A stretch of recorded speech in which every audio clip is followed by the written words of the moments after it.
इस्तीफ़ा शायद मैं उनसे पहले देना चाह रहा था, जब उनके इस्तीफ़े मुज़ाहिर अली अकबर नकवी साहब का और एजाजुल एहसन साहब का आया। सिस्टम इतना चोक हो गया हुआ था हमारा, जिस तरह ख़ास तौर पे हाई कोर्ट चलाया जा रहा था। मेरे बच्चे समटाइम्स लिविंग में बैठे हुए मुझे कहते थे कि बाबा ये क्या हो रहा है, आप उसको जस्टिफाई नहीं कर पा सकते। सरगोदा के जज साहब ने कहा कि मेरी फैमिली को क्वेश्चनर्स भेजे जाते हैं हमारे बारे में। बिल्कुल अप्रोच किया जाता है। मैं शुगर का केस सुन रहा था, one of the tycoon of sugar mills, उन्होंने मेरी वालदा को फ़ोन करवाए, मेरे छोटे भाई को फ़ोन करवाए। हमारा सोशल फैब्रिक जो है ना इस कौम का, वो इतना ख़राब हो गया है कि नोबडी बिलीव्स इन मेरिट। मेरा ख्याल है कि ये जो 6 जजेस ने जिन्होंने ये ख़त लिखा है, आज वो बाहर निकलेंगे, they will be well of, उनके पास केसेस भी होंगे, उनकी प्रैक्टिस चलेगी।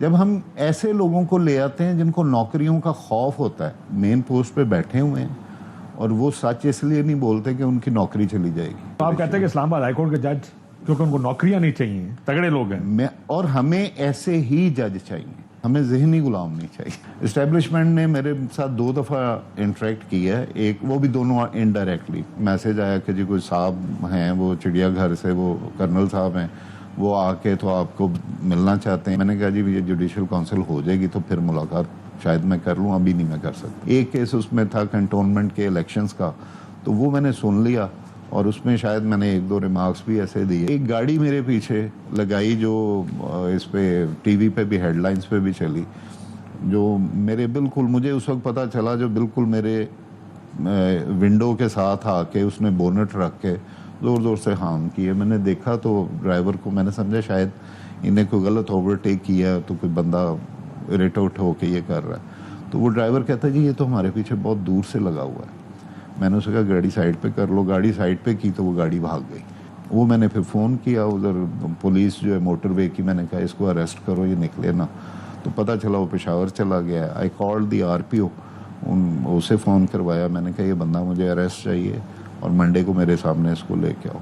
और मंडे को वो एक नई स्टोरी ले आए। वो ISCO की गाड़ी थी और ISCO की गाड़ी का वो ड्राइवर जो था उसका बच्चा बीमार था, तो वो हॉस्पिटल जा रहा था, इसलिए रैश ड्राइविंग कर रहा था। मेरी आज भी यही लेकिन क्या ये लागू है हाई कोर्ट्स में? हाई कोर्ट्स में जैसे मैंने बेंच फिक्सिंग की एक बात की, मैं माफी चाहता हूं इसको, ये लफ्ज क्योंकि हमारा पॉलिटिकली इस्तेमाल होता है, क्या ये आपने देखा है कि बेंच बनते हैं ये देख कर के, क्योंकि अब अनफॉर्चुनेट बात है सुप्रीम कोर्ट से, क्योंकि हम बहुत ज्यादा देखते हैं और माजी में भी ये मिसालें दी जाती रही हैं, अब भी शायद कदरे ठीक होगी कि आपको पता है कि कौन किस तरफ है, इन्होंने ये फैसला देना है, इन्होंने ये फैसला देना।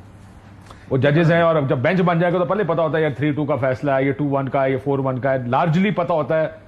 बहुत से जजेस का नहीं पता चलता। लेकिन पिछले कुछ साल से ये बड़ा अनफॉर्चुनेट है कि हमारे बेंचेस प्रेडिक्टेबल हो गए हैं। This is very unfortunate. लेकिन जो बेंच फिक्सिंग की आप बात कर रहे हैं ना, अब हाइपोथिकेट करते हैं, हम हाइपोथिकेट करते हैं कि अगर एक चीफ जस्टिस मैनेज हो गया है तो हाउ विल ही ऑपरेट।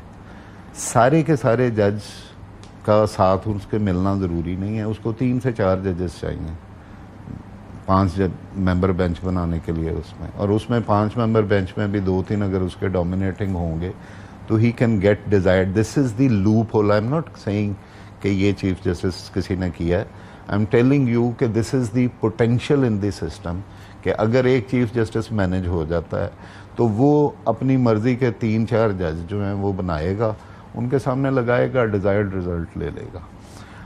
अगर बेंच पे, मैंने उस दिन ये बात की थी उसी चाय पे जिसमें मैंने कहा कि आप सीनियरिटी वाइज आप पहले 5 जजेस अपने हाई कोर्ट के या 7 जजेस, जहाँ पे कॉन्स्टिट्यूशनल इंटरप्रिटेशन की बात आती है, आप उनके पास केस लगाएं।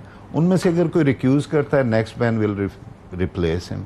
जो पहले 7 नंबर पे पहुंच गया है उसके फिर हमें कॉम्पिटेंस पे क्वेश्चन नहीं करना चाहिए। एक कॉमन प्रूडेंस कॉन्स्टिट्यूशनल हो, दूसरी हो besides the specialities that is there, तो ताकि सब लोगों को पता हो कि जी जब ये वाले केस लगेंगे तो वो इनके पास लग देंगे। अब हमारा मसला ये है कि फिर हम वहाँ पे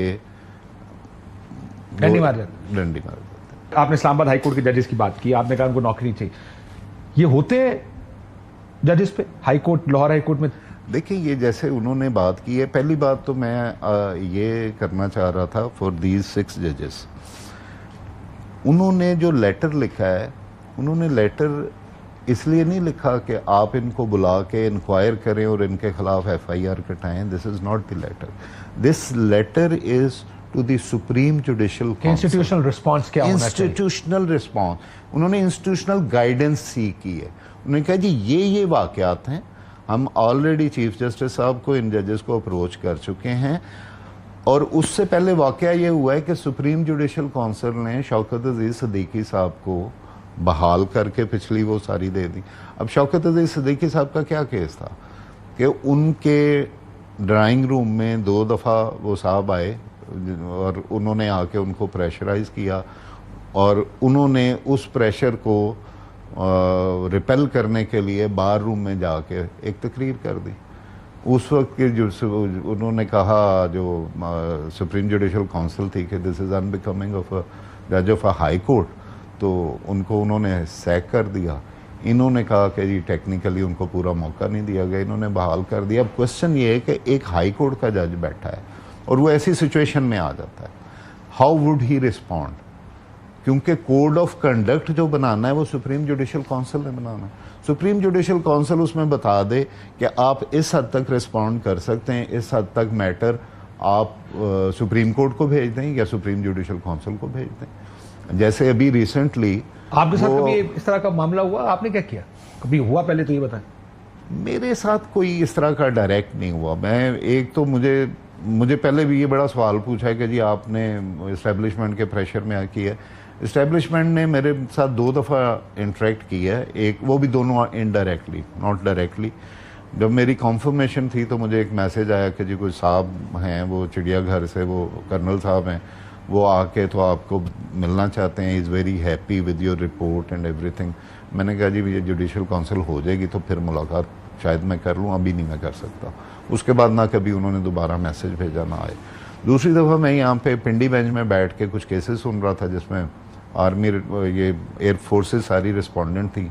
एक केस उसमें था कंटोनमेंट के इलेक्शंस का, तो वो मैंने सुन लिया और उसमें शायद मैंने 1-2 रिमार्क्स भी ऐसे दिए कि सेक्रेटरी डिफेंस जो है उसको ये करना चाहिए, अगर ये रिस्पॉन्स नहीं आता तो he will have to appear before the court. ये तो बैकग्राउंड थी जो मुझे समझ आती।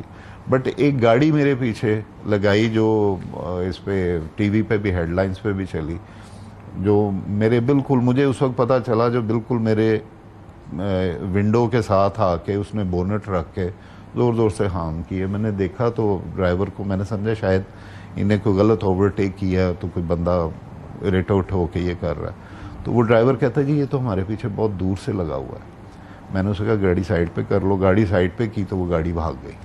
उतनी देर में पीछे से एक गाड़ी आके रुकी, उसमें कोई जर्नलिस्ट बैठे हुए थे, उन्होंने वीडियो सारी बनाई हुई थी। उसने कहा सर ये तो 0 पॉइंट से आपके पीछे लगे हुए हैं। और वो मैंने फिर फ़ोन किया उधर पुलिस जो है मोटरवे की, मैंने कहा इसको अरेस्ट करो, ये निकले ना। तो पता चला वो पेशावर चला गया है। आई कॉल्ड दी RPO, उसे फ़ोन करवाया। मैंने कहा ये बंदा मुझे अरेस्ट चाहिए और मंडे को मेरे सामने इसको लेके आओ। वो मंडे को वो एक नई स्टोरी ले आए। वो ISCO की गाड़ी थी और ISCO की गाड़ी का वो ड्राइवर जो था उसका बच्चा बीमार था, तो वो हॉस्पिटल जा रहा था, इसलिए रैश ड्राइविंग कर रहा था। This was the excuse. उसका बयान भी उन्होंने वीडियो रिकॉर्ड किया हुआ। मैंने फिर उनसे पूछा, मैंने कहा जी ISCO की गाड़ी की कोई लॉग बुक होगी ना, तो वो लॉग बुक से बताएं ये किस ऑफिसर की थी, किस ड्यूटी पे थी, तो ताकि पता चले कि ये वाकई ये इसकी गलती है, ये गलत गाड़ी लेके निकला है, तो something substantial should be there. वो उन्होंने रिपोर्ट बना के लॉग बुक वाली बात जो है सारी गायब हो गई उसमें, और वो जो है रिपोर्ट मुझे दे दी। मैंने उनको 2-3 दफ़ा बुलाया पुलिस वालों को, वो मैंने उठा के अपने इंस्टीट्यूशन को दे दी। मैंने कहा जी वो जो भी उसके इंचार्ज जज थे